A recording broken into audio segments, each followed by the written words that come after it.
Sveiki, su jumis sveikinasi neįtikėtini faktai. Jau daugiau nei 30 mečius lėktuvuose draudžiama rūkyti, tačiau akylesni keliautojai gali pastebėti, jog kiekviename lėktuve yra po peleninę. Įdomiausia tai, kad pagal griežtas tarptautinės taisyklės kiekviename lėktuve privalo būti po peleninę. Įdomu kodėl.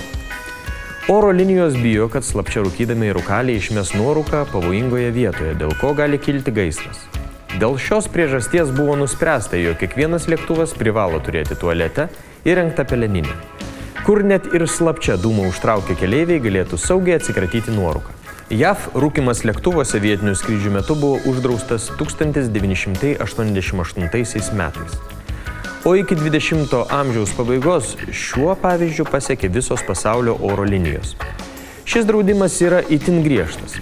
Štai 2009 metais Britų oro linijų lėktuvas, skrendantis į Meksiką, turėjo grįžti į oro uostą, kuomet buvo pastebėta, jog lėktuve nėra peleninės. Lėktuvas pakilo tik tuomet, kai iš kito orlaivio buvo paimta ir įrengta peleninė.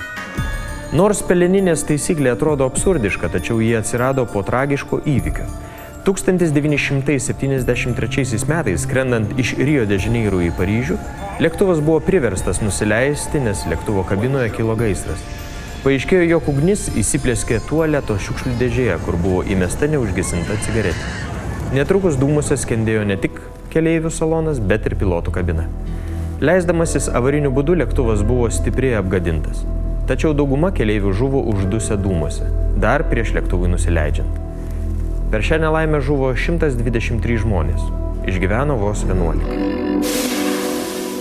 Ačiū žiūrėjusiems. Visas neįtikėtinų faktų laidas rasite internetinėje televizijoje betabu.tv. Taip pat kviečiame mus sekti Facebook'e.